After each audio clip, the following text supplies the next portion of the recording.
இரட்சகரும் மீட்பரும் ஆகிய இயேசு கிறிஸ்துவின் நாமத்தினால யாவருக்கும் அன்பின் வாழ்த்துக்களை தெரிவித்துக் கொள்கிறேன்.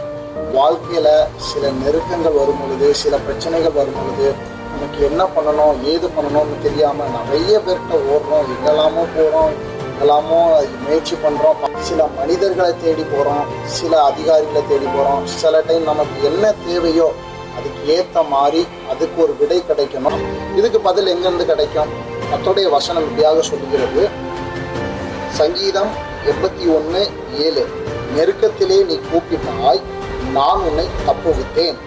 நம்ம நிறைய பேர்கிட்ட ஆலோசனை இருக்கோம். மனிதரை நம்புறது உண்மையிலே அற்பமான காரியங்க. மனிதர்களை நம்பி நம்பி நம்பி நிறைய பேர் ஏமாந்துருக்காங்க. கர்த்தர் ஒரு வாக்கு பண்றாரு, நெருக்கத்துல நீங்க என்னை நோக்கி கூப்பிடு, நான் உன்னை விடுவிச்சுட்டேன்னு சொல்லி கர்த்தர் வாக்கு பண்றாரு. இன்னைய நாள் உங்களுக்கு ஒரு நல்ல நாளா அமையட்டும். அதனால உங்க வாழ்க்கையில நீங்க எதையும் குறிச்சு இன்னைக்கு கவலைப்பட வேண்டாம். கர்த்தர் உங்களை ஆசீர்வதிப்பாராக.